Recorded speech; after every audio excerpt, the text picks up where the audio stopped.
Hello and welcome to another edition of Video Games to the Max. I'm your host, Sean Gomer, here with me as usual, Mr. Mark Morrison. Howdy. And this is episode 456 of the show. And well, it was kind of a weird week in games. We had the Nintendo Indie World. We'll go through that. I got to play the Mina the Hollower demo, so I will discuss that as well. So we got some fun things with Embracer bringing back RedOctane. Does that mean guitar rhythm games are making a comeback? Still those rumors about if Activision's going to bring back Guitar Hero or not, but we'll see. And then you got a Far Cry TV show to go along with that Assassin's Creed TV show. So I guess Ubisoft's just ramping it up on games and TV shows. Why not?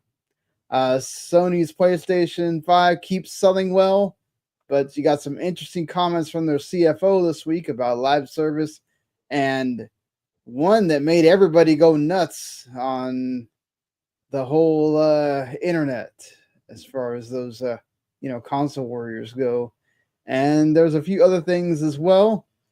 So we'll get into all that and more right after this.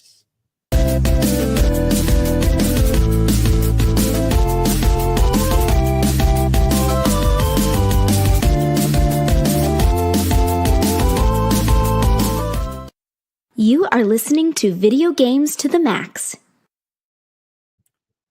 All right, so really quickly here, let's get into the housekeeping. We do appreciate anybody that watches live, watches later, listens on podcasts. You can go find us on Video Games to the Max there. If you subscribe to the YouTube channel, not only you get to know when we go live, which we did a little bit late today, technical issues and also work wasn't kind. So we didn't get to start at our 9 o'clock Eastern normal time. Started a little bit later, but we're here doing this thing. Also, if you subscribe to the channel, you get our other shows that are on the network as well. Radler Broadcasting handle all the entertainment TV show stuff, and they are reviewing the not so great Ice Cube World of the World movie. So that's lets you know they don't just go after the big ticket items. They're definitely going to the even the ones that you don't expect should probably be reviewed or not. Also, you got the anime side of things, which the Otaku Cafe folks are doing a great job covering the summer season. So if you'd like to keep up with that weekly or just, seasonal type of anime, they do a great job of like reviewing kind of what they think is the cream of the crop on their end. And they have a different cast each week, so it's interesting on that front too. And you, of course, cannot listen to those shows on podcasts as well, Browser Broadcasting with Taco Cafe, or just us, Video Games to the Max. We want to stick with that. So, yeah, that's about it here for the housekeeping. Let's do something a little bit differently because Mina the Hollower has to do. I wouldn't be able to play this demo if it wasn't for the Nintendo Indie World Showcase that happened on Thursday. This was not anything, big deal to write home about. Did you end up watching this or no? I watched like a part of it, but a lot of the stuff seemed not great, I'll say. Yeah, it was 15 minutes. Not gonna, take up a lot of your time, but you also really don't need to go in and go nuts trying to watch it. Honestly, we can give you the highlights right here. Mina the Hollower is the gem of the whole thing. I'll talk about the demo in a second. Neverway has a 2026 release date. That's was shown at the Latin Games Showcase. I think I talked about it during the Summer Game Fest week. It's like a horror, like farming sim kind of thing, which is kind of cool because you don't see that genre mixed hardly Yeah, at all. it looked like H.P. Lovecraft made Stardew Valley. Yeah, and it looks cool. It has that sort of the pixel art style and all that stuff. Is this seat taken? Is an interesting take on the whole simulation thing, except for now you're doing the seating arrangements instead of the things you'd normally do in a restaurant or whatnot. So that's a interesting take there too. Ball Pit, which continues to be a surprising hit every time I see it, and also exciting news that it's going to be day one Game Pass. So I was already excited to play it without Game Pass being there. Definitely going to be checking that out now that it is on Game Pass as well. Hurdling, also kind of neat, interesting look on a different like kind of simulation type game. It's going to probably be one of those like have those touching narratives kind of thing, I'm sure. Right. And UFO 50 is on Switch now. That game was a hit last year on PC. Great to see it on, man. It feels like it should have been on Switch a while ago, but glad to see it finally is going to be on there, and you can go, play that now if you want, which I definitely recommend. Yeah. It's literally like 50 different games that feel like they're in the NES era, and then they get better as they go along. It's kind of like almost like a history thing as well, which is neat. So, yeah, I'm looking into whether I want to get it or not, since I don't know if I have anything until the end of the month, and even then, Lost Soul aside is such like a every time it feels like it's a mixed bag. Every time somebody talks about it, it's like it just went gold, so we know it is not going to get delayed again. But then also, people keep like saying maybe you need to wait for reviews. Don't go out and just buy it immediately. So Right. I don't know. It doesn't give me good vibes. Usually, you want people being like, "Yeah, just go buy this thing day one." Speaking of that, a game you might want to go buy day one when it comes out. The newest thing from Yacht Club Games, and it does not involve Shovel Knight.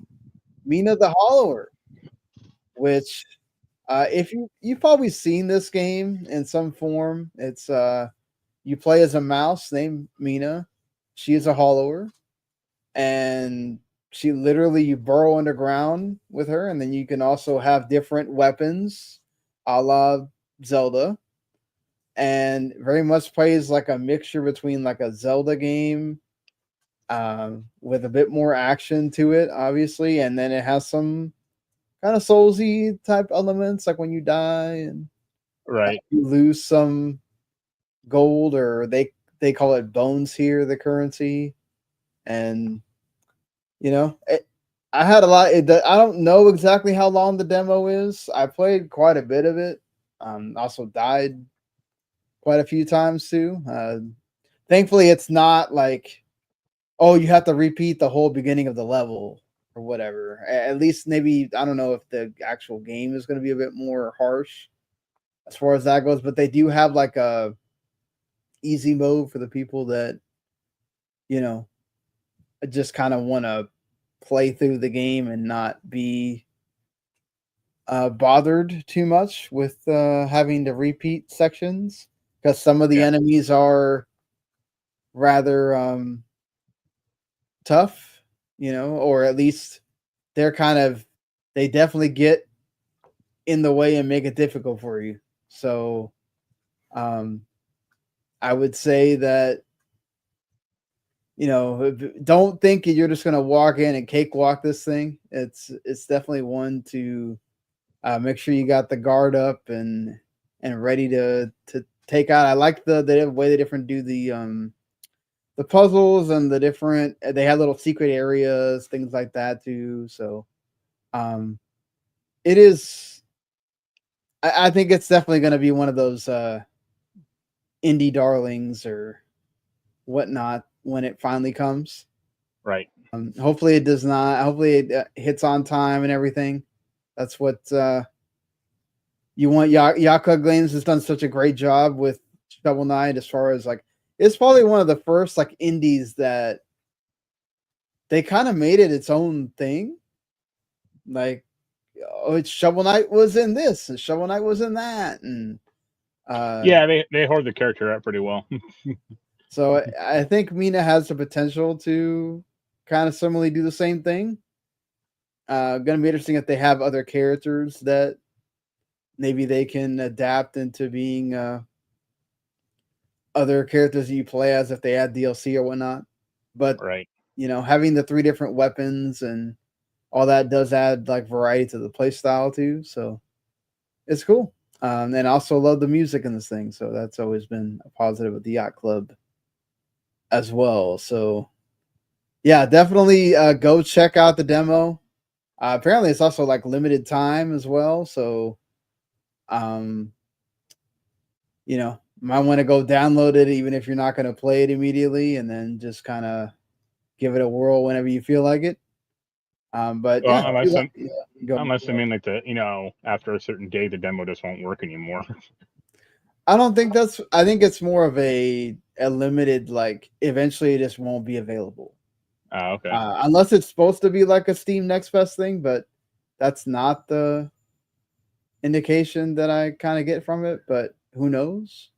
Yeah. Hope not. Hope it's not the latter, because you still got almost 3 months before Right. that thing comes out. So yeah, that's pretty much like the only game I've been playing this week. What have you been checking out here? I finished Pirate Yakuza, and I finished. I mean, I got the platinum trophy in it. Nice. Yeah, didn't you? I did not. No. Whatever Xbox. I got a lot of trophy. No, I got it on PS5. Okay. I don't know. It ain't hard. Like some of them are kind of busy work, I guess, but it was I don't have to learn to play mahjong or whatever the other one, the chess game, the chess Japanese game. So that was a lot easier. What else? So yeah, I went back to Death Stranding 2. I did there's one very hard delivery, so I managed to do that finally, where it is you have to visit 7 enemy bases and pick stuff up at them, and then deliver it to like this guy or these 2 guys, and you have a time limit of 50 minutes, and you can't save. So that's annoying. Yeah. I managed to do that. Like, there's kind of a way you can just kind of cheat it with like the, teleporting ship you have. What else? Picked up a cheap copy of Marvel vs. Capcom 2 for the Dreamcast. That's fun. And I bought 2 old Game Boys recently. Well, like I got one of them like last week, I think Monday, and then I got another one like Wednesday. I picked up a Game Boy Micro. Wow. And like it's not great. Like the screen's like the size is kind of cool, but the screen's just too small. But But you got bad eyes, not great for you. Right. Battery works. I had to buy a charger, but it actually seems to work fine. And the other one I bought is a Game Boy Light. Do you know what that is? No, I don't know what the Game Boy Light is. So the Game Boy Light was a Japanese only Game Boy. It kind of looks like a Game Boy Pocket, except it's bigger. And it has, remember like in like the mid to early 90s, they had like watches with like a black or watches with like a blue indigo backlight. Yes. That is this. Like it has a blue indigo backlight. Oh. Like it has like an on-off switch with it can go further right to like the light switch, and yeah, it like lights the screen up. It's still a bad light, but you can technically use it. I always kind of wanted one. Like I'm aware that like you don't need a Game Boy anymore, or I have 3 other things that could do this better than what but it's still cool, and I like collecting this weird crap.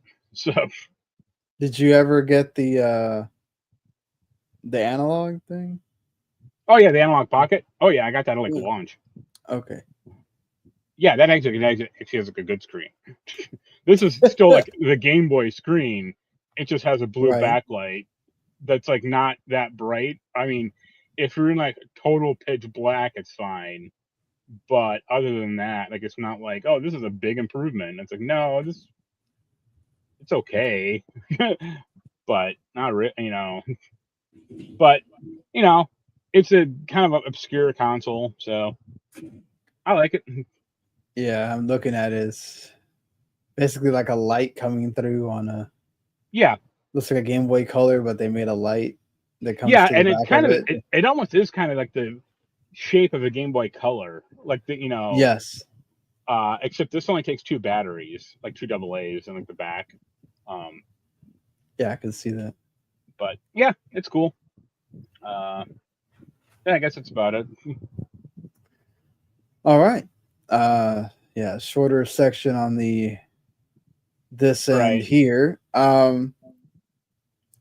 But hey, at least we'll get into the news faster here. Might as well start with Sony, and they had some good financial results, including 80 million PS5s have been shipped to sold in all this time. So they are right there with the PS4. Yep.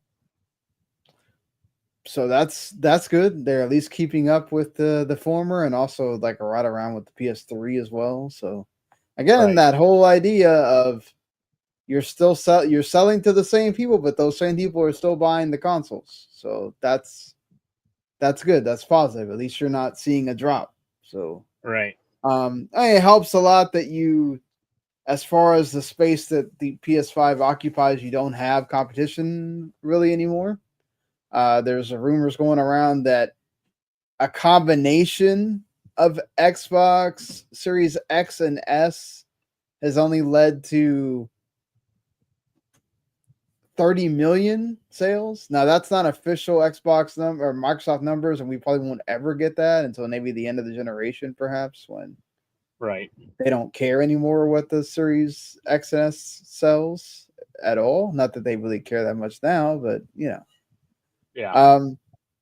Comparatively, Sony is doing wonderfully in that category. The PlayStation Network currently has 123 million active users, which is 7 million more since the same time last year. 66 million PS4 and PS5 games were sold between April and June, which is up 12 million on last year as well. Only 6.9 million of those were first party titles, though. But I mean, they really didn't have any first party titles. Say, That will be the show. So they've had kind of a weak year for first party stuff. So yeah, that's when you attach all your eggs in one basket, essentially, and most of them don't hit. The Days Gone remaster didn't blow the doors off the sales charts. Yeah. I mean that was the one everybody was waiting on for sure. Of course, the thing that helps Sony obviously is that they aren't just like Microsoft. They aren't all about PlayStation, but the difference between Xbox and PlayStation is that PlayStation makes up like 60% of Sony's revenue compared to, I think it's like 20 or like they're in the same line as, was it Office or something? Or not, like a smaller, much smaller portion of whatever Microsoft's thing is. I don't remember offhand the chart that I saw that was like they're in the same realm as some other Microsoft software thing. But still, the fact that you are the big leader when Sony has their own movie studio, Sony has their own music group, all of that stuff. Hey, it says a lot about this company and what they've relied on all these years. Being number one has definitely helped. I mean, it also helps that Microsoft is a much bigger company still, but it helps that like Sony diversifies its holdings, like you just said, and they're not just focusing all on AI. Yeah, definitely so. And that being said, Sony's CFO had some interesting comments to make. We'll get into the ones that got people in a tizzy in a little bit here, but Sony CFO Lin Tao replied when asked about why Sony's live service has been negative and what they're looking at when it comes to their live service plan going forward. Yeah. And he says that despite that negativity, he still thinks that they're not going to have another Concord again. They have Marathon. They have added a revenue stream that didn't exist for the company 5 years ago. So, if we look in the past 5 years ago, live service games were almost non-existent for PlayStation Studios. We now have Helldivers 2, MLB The Show, and Gran Turismo 7, and Bungie's Destiny 2. So we have all these 4 live service contributing to sales and profits in a stable manner. In fact, he noted that Sony's the live service games accounted for 40% of first-party software revenue for the past quarter. So Wait, he calls MLB The Show a live service game. So it is. Does that mean sports games are live service games? We know that. Come on. Are they not going to make new versions of it then for next year? No, I mean it is like live. Those things continue on. People, those servers are still up playing those games. They just count them all as one. They don't. They're counted as different SKUs for the yearly sales data, but they count it all as one. Also, I wouldn't count Gran Turismo 7 as a live service game either. I guess they do because it's a continual thing, and that's actually been positive for them. So of course, why not? When you can. Interesting that 2 of those, are on Xbox. Or 3 of them are on Xbox. Destiny 2, Helldivers 2 is soon to be, and you got MLB The Show. Even though MLB The Show is not their doing, that was MLB that made that call. Right. But still, I mean, he is right in that is a revenue source that they didn't have. I mean, Yeah, but like the problem is like the direction the company went into. They went all into live service games. Yeah. Or they had the 12 game. You want 12 live service games. It's like, okay, but now you don't have any money to really invest in single player stuff, which I think people like more, or I think some people like more, or it's not a small factor, and that's what's kind of like not doing great at the moment. Yeah. Like Astrobot was good, don't get me wrong, but that came out. They're not making like a new Astrobot every year. They're not going to make a new God of War every year or whatever. So yeah, they're not making a new Horizon every year, and they have the multiplayer projects ready to go. So they're just waiting for those. I'm not like opposed to a live service game necessarily, but I think the problem is just Sony got a little too, I wouldn't say ahead of the game, but a little too overly excited.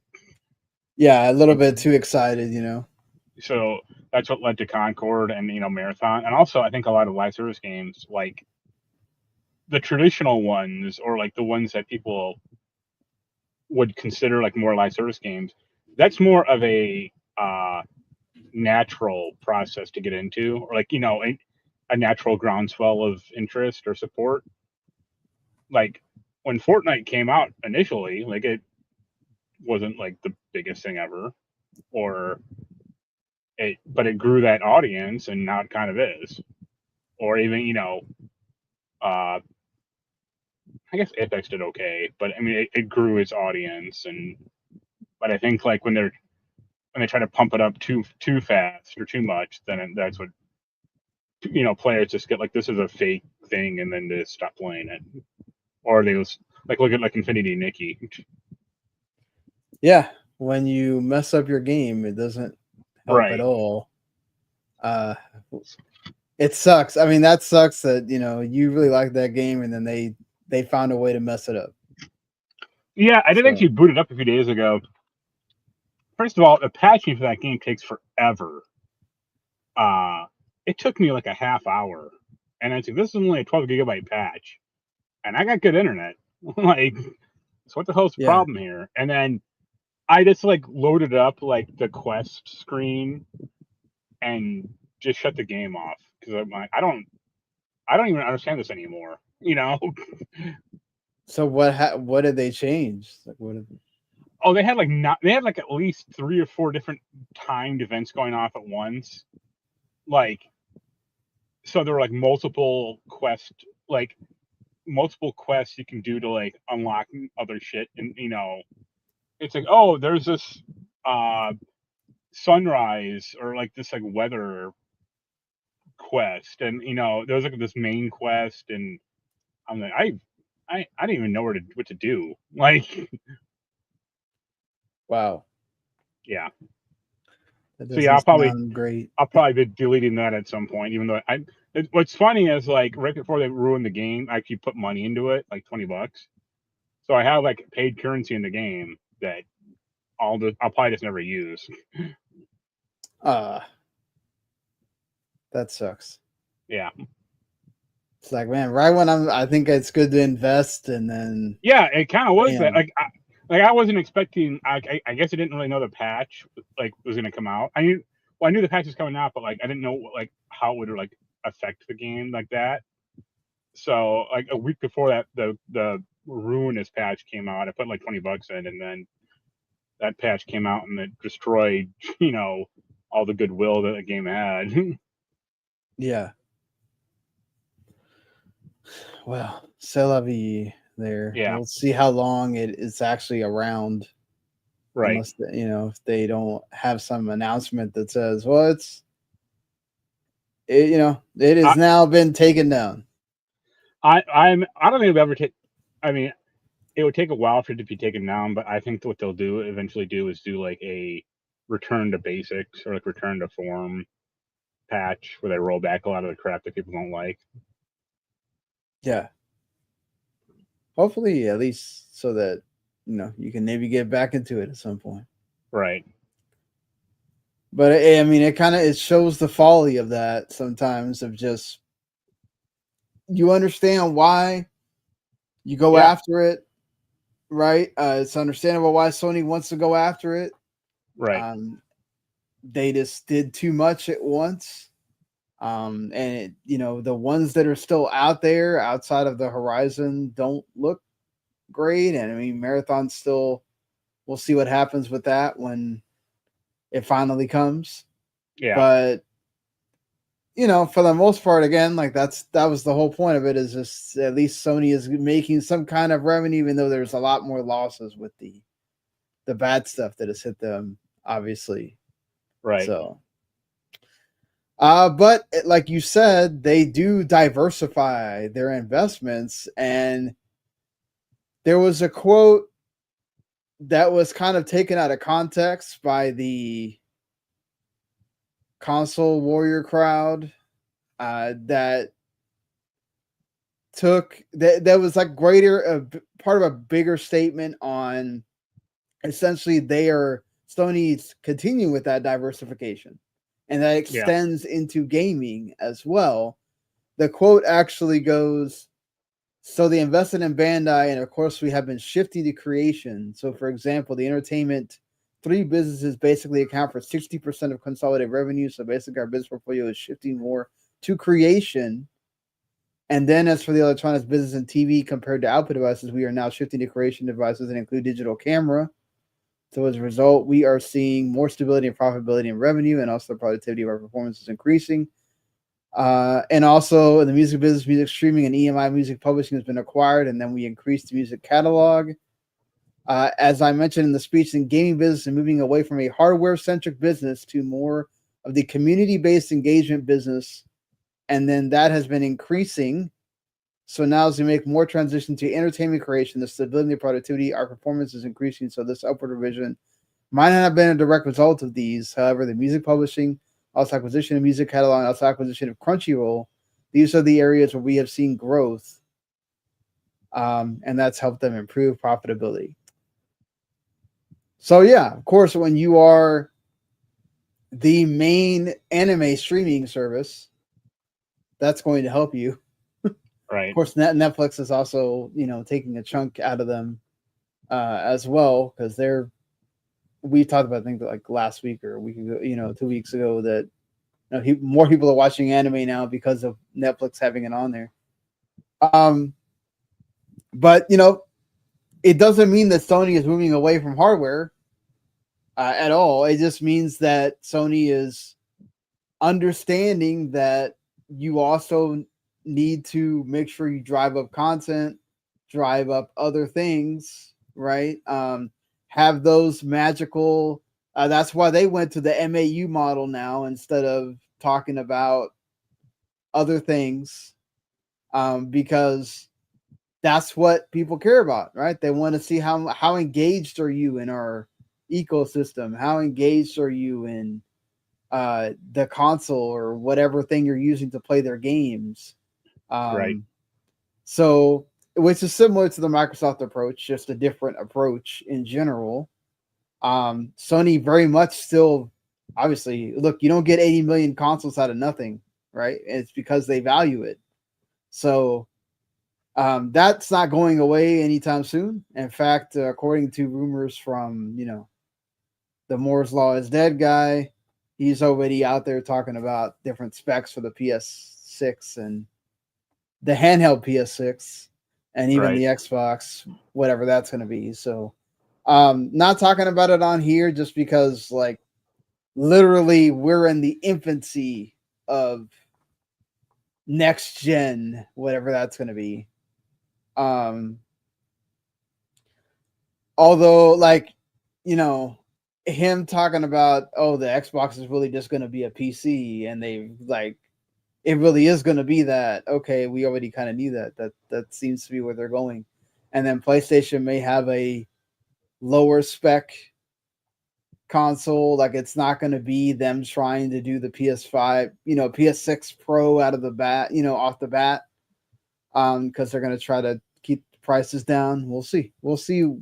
Look, that it may not come out till 2028, so we have no idea. We're talking about 2.5 years from now.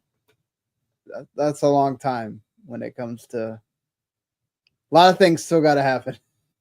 Right. We got to get to the end of this generation first. Yeah, but even even when the PS6 comes out, it's not going to be like a hard cut or a hard break from PS5. I mean, look at. No, definitely not. There's going to Right. be he's right in that there's going to be backwards compatibility for the handheld, even for PS5 and PS4. That was the whole reason why they went with AMD, was they wanted to make sure that was still there, right? They did not want to make the mistake of PS3 again, where it's like, oh, you can't do that, and then PS4 comes and, oh, you can't play these games at all, natively, unless you put them on the digital store. So, they didn't want to deal with that again, that's smart. Let's keep going, having that go on through the generations or whatever, whether we're playing on, in 20 years, whether we're just exclusively playing that on the cloud or just on our TVs or whatever, however that's going to work. But, for now, that's how it is. Yeah. Do you think it's, I'm just thinking at this point, it's going to be 2028, like midway through 2028 or something. Yeah. Release these. I heard some speculation about 2027, but I think that's just still too early. I think they'll be making them in 2027 though, or at least have. Oh yeah, we'll definitely have more info. The console like locked down, or maybe even like what it looks like and stuff. But I mean, 2028. Can you please make it smaller? That's all I ask. I don't need this behemoth of console, like, where you literally can't, like. I mean, but making it smaller, like, can affect the power, or can affect, what they want to put into it. Oh, I'm not talking about making it tiny, even though I have seen some people saying they might have a PS5 that's the size of a router or something, which that'd be crazy small. Yeah. But I mean, even the Series X is not that gigantic compared to that thing.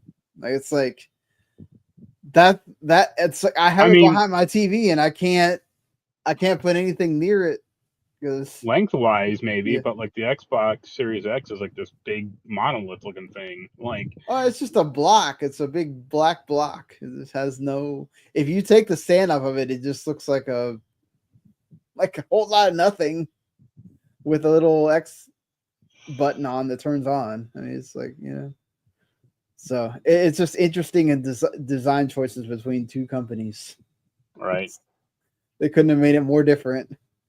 But yeah, I mean, look, the people are taking that stuff out of context to mean that, oh, Sony's going towards software, they're doing the Microsoft thing, and it's like we talked about last week. It's like maybe there are going to be more games, but it's not the Microsoft strategy at all because they want you to buy their PS5s and PS6 and whatever else after that. So this is how I get to that PlayStation 9 commercial they aired a few years ago. Yeah, right. But we're going to leave Sony behind here to go into Xbox for a little bit because once again, even though this feels like they just kind of weren't sure and then kind of made the final decision afterwards, so it looks like it's just like they might as well just have announced this with the other ones. But Contraband is essentially been canceled. According to Avalanche and Steven DiTillo, the game has ceased active development. Jason Schreier ran out and just flat out said it's canceled. We only saw like a cinematic trailer in E3 2021. It's not like we ever really saw a lot of what the game is. To me, this is kind of like Everwild, where it's like I don't feel like there's a lot. The concept seemed cool, but we never really got to see it fleshed out. Right. So I'm not heartbroken by it at all. I hope that it doesn't mean that this studio will now have layoffs at some point here. I definitely don't want people losing their jobs at all. Right. But you know, I don't think this is like the huge thing that it's I mean, it sucks for the people making the game. But as far as like for the consumer, for you, the gamer, I don't know if this is a big loss. I think everyone forgot about it. Yeah. I mean, yeah. And then it was also, just like one of those games people would bring up and like, oh yeah, there's Contraband. Okay. But like still like when they announced this a few days ago, I was like, what's that? Like I didn't even know what it was. I had to like look at the trailer again. I'm like, I kind of remember this, I guess, but that's a problem. That's a problem of like no gameplay trailers that I think Microsoft does more than Sony or Nintendo. Like they show like a mood trailer, and it's like that's okay, I guess, but you're not like it. It's not like exciting you about the game because you're not showing the game. But you know, I like Avalanche. I didn't like Just Cause 4 at all, but you know, Just Cause 2 and 3 were good. Get back to that. Yeah, you like some of the Just Cause stuff. Yeah. It's just it's one of those where it's like, okay, this is a cool concept. There's kind of a lot of what we're used to seeing. Yeah. They didn't even tell what it was because all they said was co-op open world game, and that was it. And I was like, okay, that's like Just Cause 2, you know, like kind of had a little bit of a maybe horror-ish vibe. You know, me, it sounded like a smuggling game, or something like, you know, exactly, like a game they wanted you to play with other people, like maybe online, like setting up heist or literally smuggling in goods from like another country or you know whatever. So yeah, it's like, oh, this is that game, okay, you know, and then that's it, and it's like, okay, well, all right, I guess we'll see more of it later. And then they didn't have it at the developer direct thing. They didn't show it at the showcase, so aside from the one trailer, it didn't show anything at all. So yeah, it's not a huge loss. It's just it is another game that has been canceled. You know, they still have over 40 in development, whatever that is. Right. We'll see if hopefully most of those come out, but we did finally hear from the Forza Motorsport team after they didn't say anything that they are still working on Forza Motorsport, that the game is not like, just not going anywhere or whatnot. So I guess Forza Motorsport fans can be okay for now that they are still, that both Playground and them are still working on Forza, and the franchise will be okay, even though they lost a lot of the team, which sucks. See, I don't think that. I think they're just going to make Horizon 6 and then Horizon 7. And then I think Motorsport is done. Yeah, Motorsport will probably just be this kind of like Gran Turismo 7. You just kind of keep it going for the people that want it. Obviously not as big a scale as Gran Turismo 7, which, did really well for PlayStation. So right. That game is like still expensive too.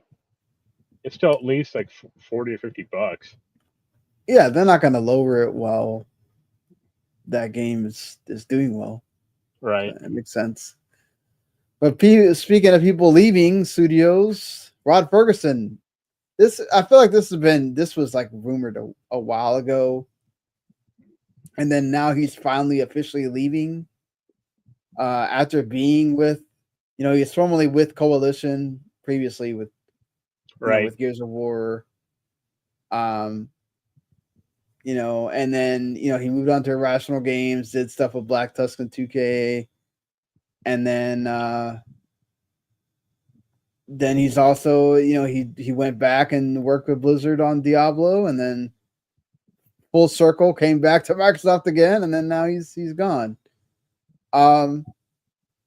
He feels like the game is in a strong place, and he's leaving after his third tour of duty with Microsoft, but he's partially right. He's right about the second one, but I don't think Diablo 4 is necessarily in like a hugely strong position.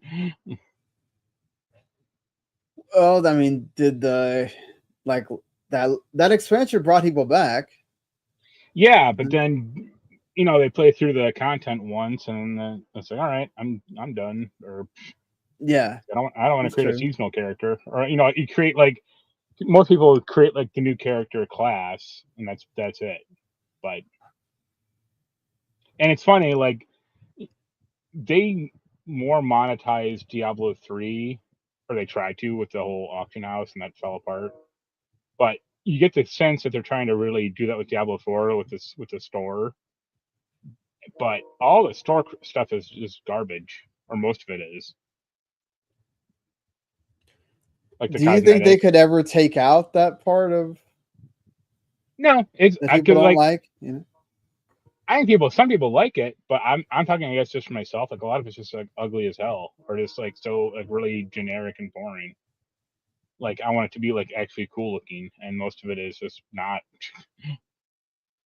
Yeah.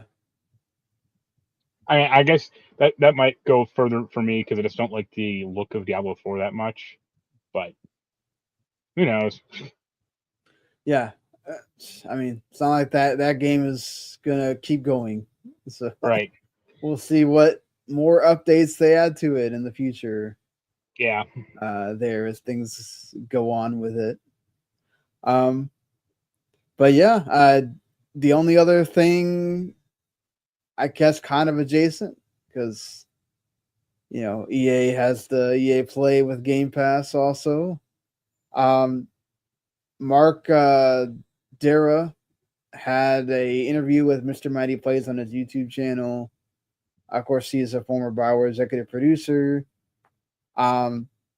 He revealed during this interview that they tried to pitch EA on doing a Dragon Age 1-3 remaster. Right. Similar to the Mass Effect 1-3 remaster. And they said no. Yeah. Obviously, Dragon Age is much harder to do than Mass Effect. And there's a lot more unknowns, right? Because Dragon Age Origins is essentially like, isn't it like different than Well, Dragon Age 2? Origin, Dragon Age 1 and 2 are on like their proprietary engine from back in the day. I forget what it's called. So that would be like the real problem. Dragon Age, the third one, I forget what it's called. That's on Frostbite, so that'd probably be a lot easier to do. But they would literally have to like remake Dragon Age 1 and 2, and that's an undertaking. Yeah, and he mentions that you have to they'd have to get some kind of. They almost had an idea of getting a bunch of people that know how to do mods to remake Dragon Age Origins, because it was, like you said, it's in a different it's on the engine. Yeah, it's on the Eclipse engine. I just looked it up. So I can see why. I mean, I think it would have been a lot of work. Yeah, I can he said oh, EA doesn't like remasters. It's like, just get because they don't like free money. It's like, this isn't free money. Like, this would be a lot of work for at least two of those games. One of them isn't particularly well liked. And considering that Dragon Age is kind of tarnished as a franchise, would this make it up? Probably not. Would it make the money back? Even that's probably pretty iffy, depending on how much you have to do with Dragon Age 1 and 2. So I can see this not doing it, or EA going no, we're good. Because at least with Mass Effect, they're all the Unreal Engine, so who cares? Well, and then they also ported it over to an external studio to do most of the work, whereas there was some people at BioWare actually having to work on this, and then it wasn't that many, but it was some, and then it's again, the whole essentially having to remake Origins. Yeah. And then you're putting it in with a remaster of 1 and 2, or even essentially having to do remakes of those games.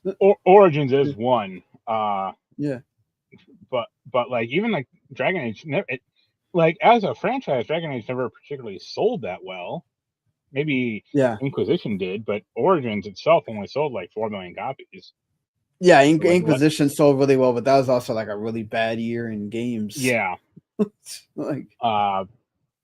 So yeah, I can see them EA just going no, we're good.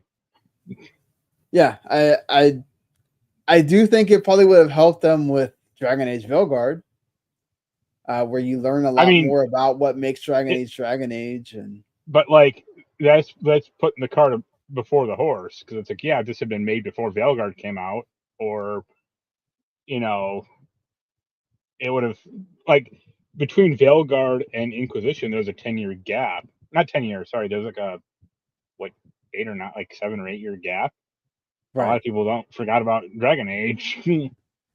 Yeah, but I mean, also, I think it was more about most of the people that are at BioWare at this point are not the folks that were there making those early Dragon Age games, so they don't. The idea could be that they don't really know what makes a Dragon Age game. So I can kind of understand that.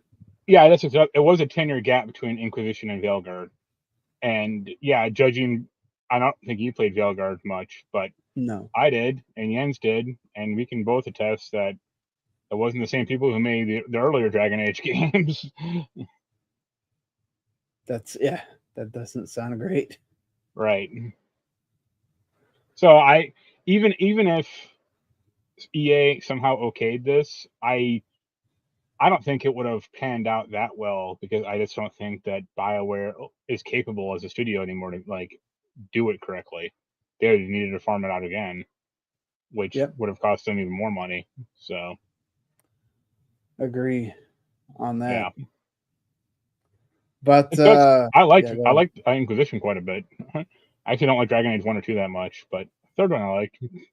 Yeah, a lot of people like Inquisition after not liking those. Actually, most people like the first one. That's what Jens is all oh, the first one's the only true game in the series.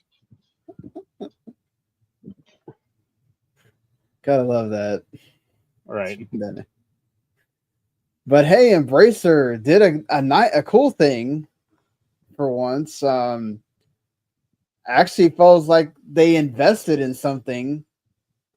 After they've had all this tumultuous time of like layoffs and closing studios and spinning off studios and all this stuff, they brought back RedOctane, even though now it's called RedOctane Games.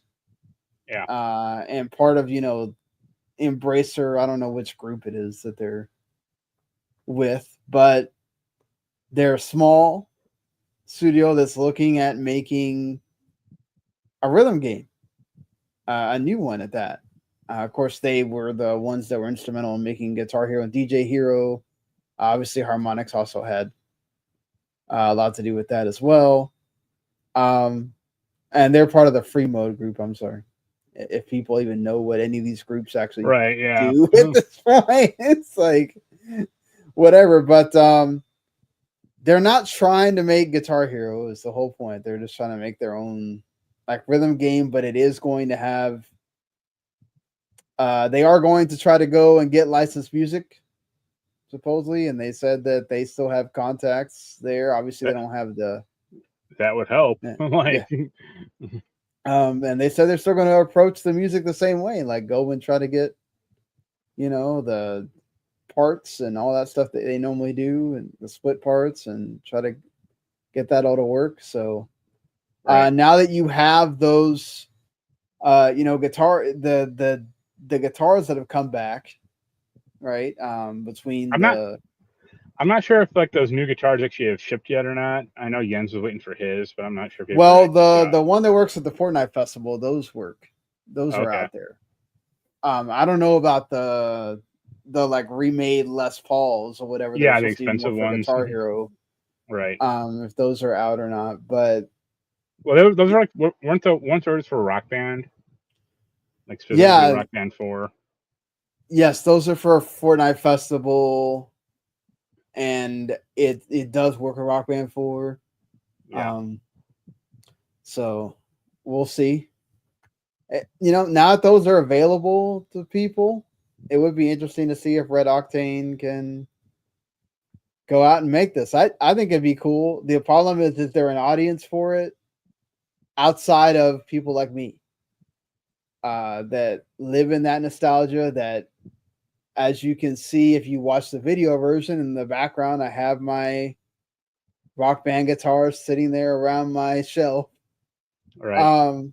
Even though I can't use them because my converter thing broke. Right. But still they're there, right? That's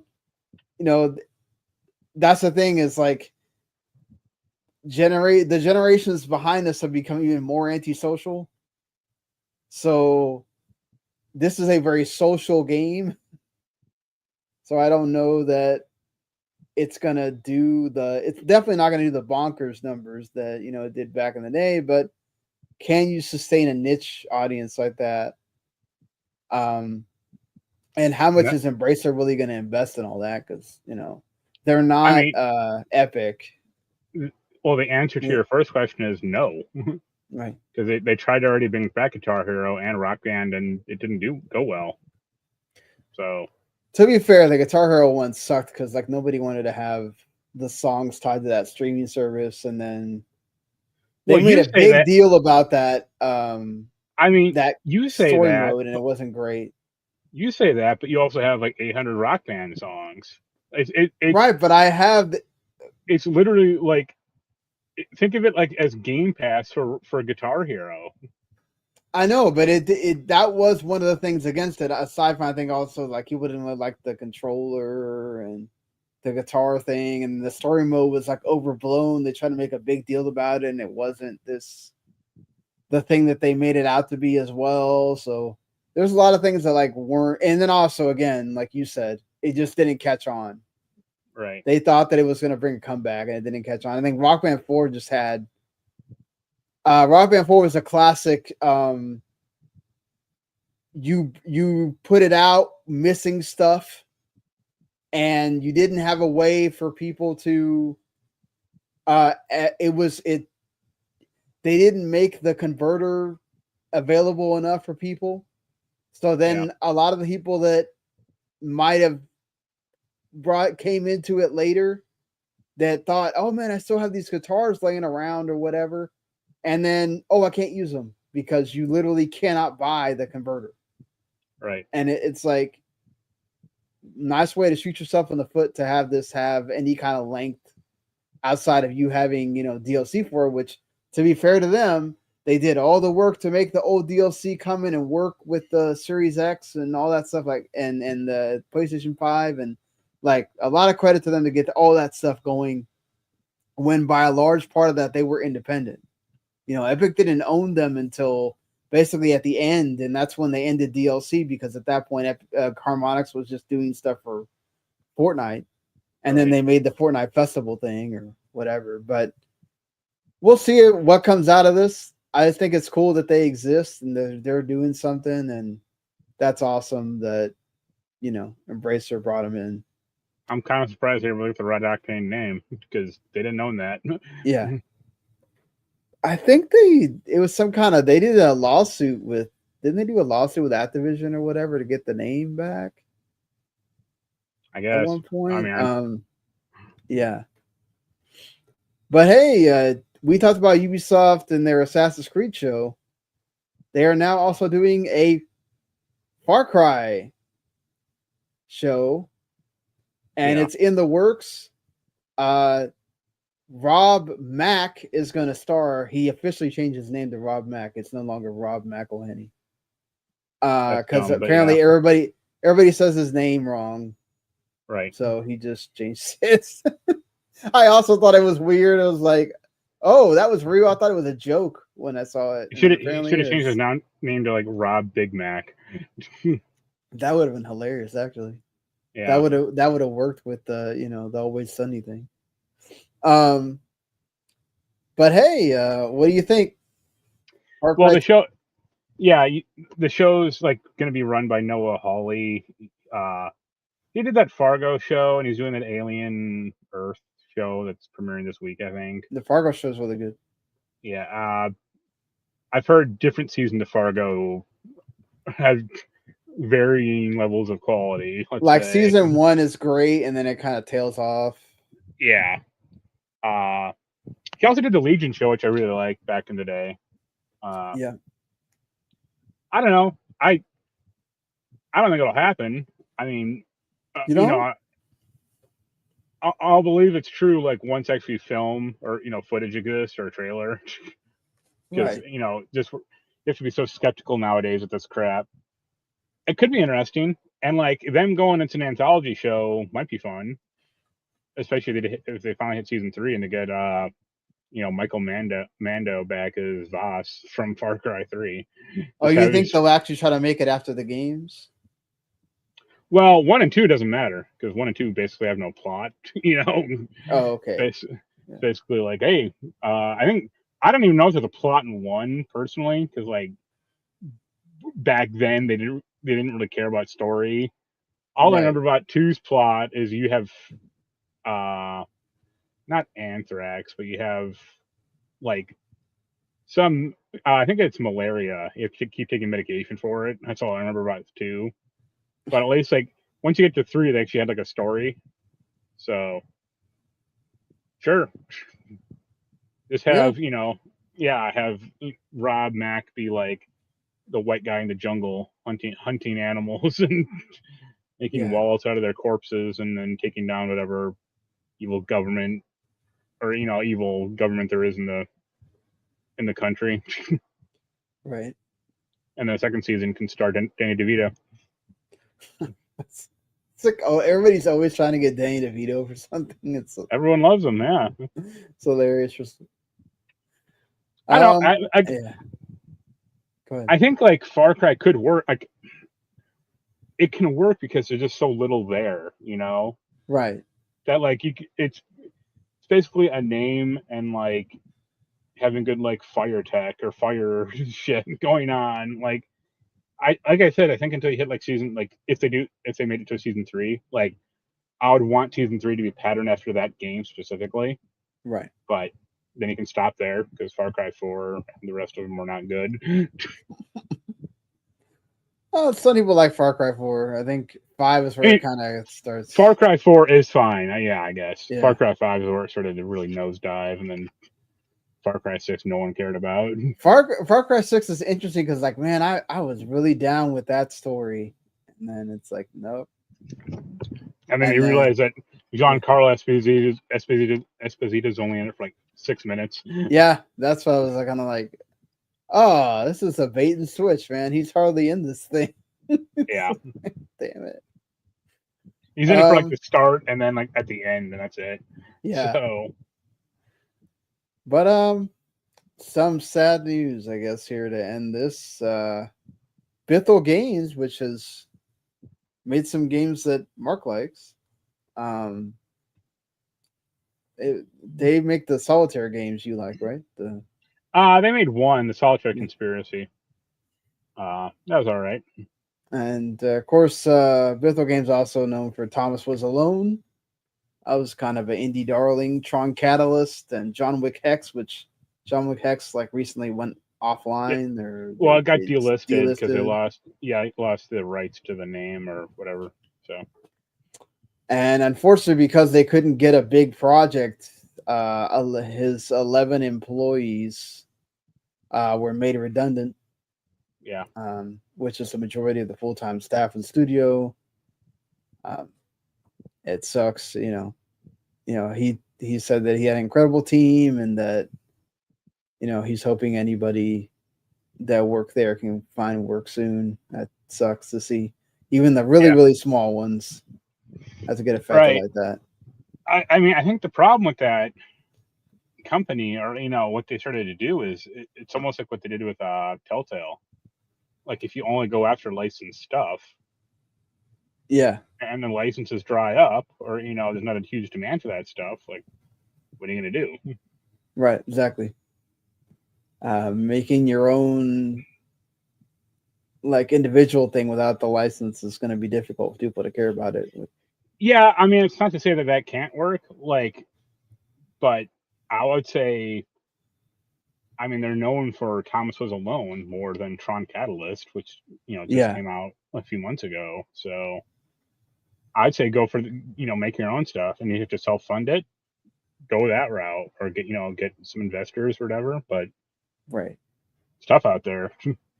It is. It's definitely tough.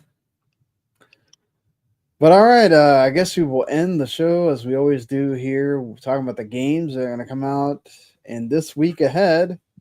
It's already been out for the people that buy the extra special edition or whatever. But Madden NFL 26, out right now. You can go play that finally for the people that are waiting on that as we head towards the NFL season beginning. With preseason had their first week a couple days ago. Senua's Saga Hellblade 2 Enhanced Edition coming to PS5.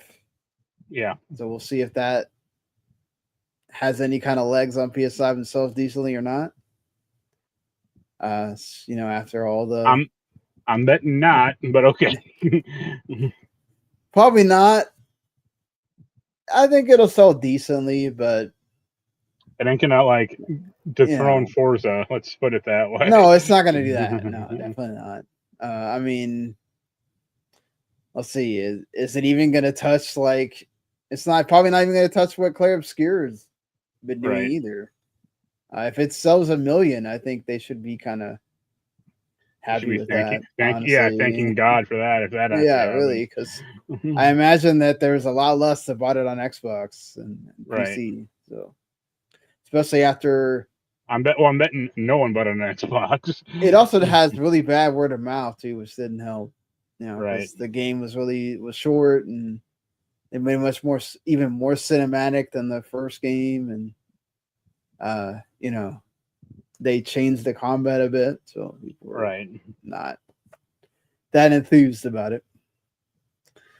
Dragon Drive coming out for the Switch. That's the big Switch 2 release for Hey, this month. I was actually at a Walmart earlier today, and they actually had Switch 2s for sale. Hey, there you go. I was like shocked. Like they had like I think they had at least 4 of each, maybe 5. I was like, wow, you actually have them.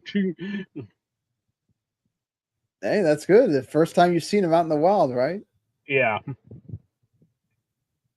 That's cool. That's good that you finally saw them. You know that they right. exist outside of the Outside of online. Amazon, yeah.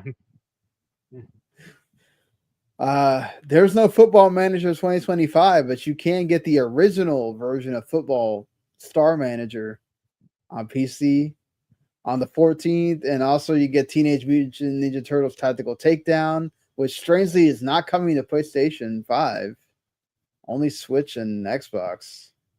Yeah. That's like a first. We've seen it in a while. And then Off, which is like a remaster of an old NES RPG that was sort of like the inspired Undertale. Right. That's going to be on Switch and PC, so I might check it out if there's some good reviews. Yeah. So that's kind of the majority of this week. Next week we start getting some cool stuff, and then obviously the end of the month is when we get some of the games people have been waiting on. Right. So, but all right. There's not anything else you want to talk about here. I guess that we'll wrap it up. Well, we ahead, didn't sorry. talk about it last week because we were kind of pressed for time, but we both saw Fantastic Four. Yeah. I guess go ahead. I guess we can talk about it here. That was fine. Yeah. Did you see Superman also? I have not seen it yet. Okay. I think Fantastic Four is like I don't want to say it's a better movie. It's a slightly more cohesive movie. But that's because it's a lot simpler. Like, there's a lot of moving parts in Superman, and it gets overburdened by that. But it's like a more ambitious movie. Okay. I'll take it away. Yeah, I've heard a lot of people say there was like a lot of stuff going on. And right. Yeah, it loses track. Like, they have so many characters. I mean, so many characters that, like, you know, some people barely get like a line in, basically, and then they're like kind of like cast away, or just like a background character like Perry White. It's like, hey, I like this actor quite a bit. Why isn't he in here? Or why isn't he saying shit? Yeah, I thought Fantastic Four was fine. Yeah, what'd you think? I liked it a lot. Obviously, not a very high bar to clear to be the best Fantastic Four movie. Hey man, that 1990s one is pretty all right. The one that didn't come out. Right, yeah. No, I thought it was good. I liked the cast. Vanessa Kirby is probably the best. Yeah, she was a highlight. The entire movie. Right. Really liked her in it. I thought everybody else was good. It's a fine, like, it felt like we went back to like first phase Marvel. Like, yeah, it kind of felt like a fine movie. It was kind of perfunctory, but also, like, considering Marvel's track record of the past few years, that's not a bad thing. Yeah, it's like we're heading back into the right direction, right? Between Thunderbolts and this movie, right? We're heading back into like, okay, these are good fundamental movies. They are not, oh my god, you need to go out and see this right now, or whatever. But they're worth watching. Honestly, right. If I hadn't gone on the day that the movie ticket cost $5, I might have been a little bit upset because everybody fell asleep except me. So that's good. Yeah, ring endorsement right there. Right, yeah. She did not.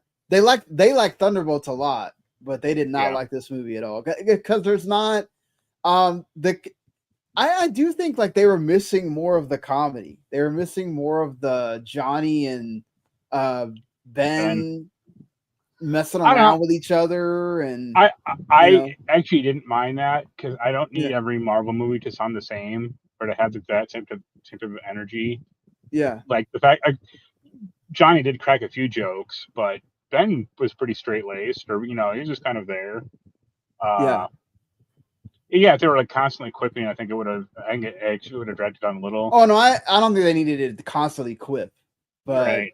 I did like the interactions between Reed and So Invisible Woman. They did great yeah. too.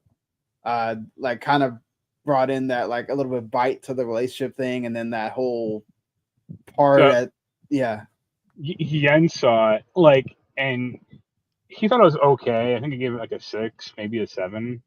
But he yeah. didn't like Galactus at all. Like he was just like, I don't understand his like motivation.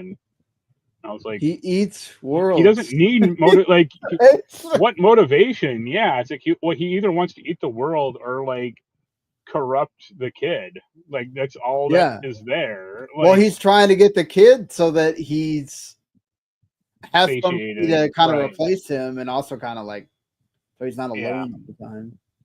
but Yeah. he's like, yeah. So you don't need more motivation than that. Or I mean, you can have that, sure, but like I don't need some 10-minute long prologue or like how did Yeah, Galactus you get definitely. created. Yeah, thank God they did not spend telling me the whole history of Galactus. So what? This definitely Yeah. felt like okay. If you really wanted to know about these characters, Hey, reading the comic books would have yeah, definitely there's helped 80 you years of here. history. Go crack open a Fantastic Four 1 online and read it. Or Marvel like actually has like a YouTube video like recap of the whole right. thing too. It's like an hour and a half. If you want to really go dive into that, but And the best part of that movie was Mole Man. yeah, well, man was funny. I agree. Oh man, Uh, the music was oh, good too. okay. So Jens liked the music, liked the soundtrack quite a bit. That Fantastic Four choir song got like drove me nuts after a Fantastic while. Four. Yeah, because they played it in the trailers constantly, so I didn't like Right. that. But the one song I hated it. I assume it stuck through the credits. Yeah, I did. They play a song right at the end of the credits that is like some Yeah, I thought of 60s you Joan Baez piece of shit like cover because or you like warned me, and I was like, oh, okay, I kind of see what Mark's talking about. yeah, it's like oh my god, this is awful. Also, I kind Uh of felt like, okay, I really could have just not waited to the credits for that. yeah. Yeah. And also like the reason I don't like that song also is like that song is like a hippie song basically. Yeah. And it's like there's no hippies at all in this movie. I mean, There's not, but it is based in the '60s, I guess, sort of. So yeah, but it's like a futuristic or like retro future yeah, 60s. Like they wouldn't have Jetsons tolerated. Yeah, '60s. they wouldn't have tolerated hippies at all. They would Nah, have rounded up and shot them. probably not. And I haven't watched it all, and I don't think you even care at all. But they did bring Twisted Metals back as well. Oh, yeah, I'm gonna probably start. I might watch some of that tomorrow. Yeah, because Um, I watched like the first 5 minutes of the new episode, and I was like, all right, like I'll get back to this later. But then I heard someone yeah, talking about it at a game store like a few days ago, like, and they were like, "Oh, I know, I heard they're bringing Twisted Metal back," and I didn't say it, but I was just thinking like it's been back for 2 weeks, like yeah, no one cared, like right. Yeah, that's I don't know if I'll probably just wait till Superman gets on streaming. HBO Max or Yeah, whatever at this point. I don't right. know unless they decide that they if I'll see if maybe they want to go check it out tomorrow, but I don't think so. We're definitely gonna go see Nobody 2 next week. Okay, yeah. Yeah. I'm not seeing it in the theater, but I pre-ordered the Weapons like 4K Steelbook. So Oh, I gotta watch that with Anaya. when that comes out, Sure. but yeah, But that's about it for me. yeah, I've been watching some like documentaries on stuff that I find on HBO Max because I get bored on, or not bored, but like just I don't have my gaming stuff when I go to my girlfriend's house, so Right. I'm just find things to watch, and that kind of entertains me while she's gardening or whatever Yeah. when she's doing other stuff. So yeah. There's one that was like the murder in Boston, which was really well done, like about race relations in Boston, along with this court cases going on. So yeah, and then I've been watching those. They have the new one has 2 episodes now. The yogurt shop murders in Austin. Being from Texas, I remember hearing about that. Like as I got older, obviously I was like 3 when. Right. I was like 3 when they happened, but as I got older, even living in Dallas, you kind of heard about it sometimes. So it's kind of cool to have the story background to it. Sure. But yeah, of course, soccer is back now, so that's been my thing, and then football's gonna be back soon. So yeah, we'll have plenty of things to. You start the sports podcast yet again. Yeah, I'll drive my girlfriend crazy with, "Oh my god, I'm gonna put the damn Cowboys on! Don't start screaming at the TV." Right. But all right, thank you everybody for watching, listening. However you check us out, give us a review, like, subscribe on the YouTube channel. Go give us 5 stars over there on the podcast side. And we'll see you next week. Later. Later.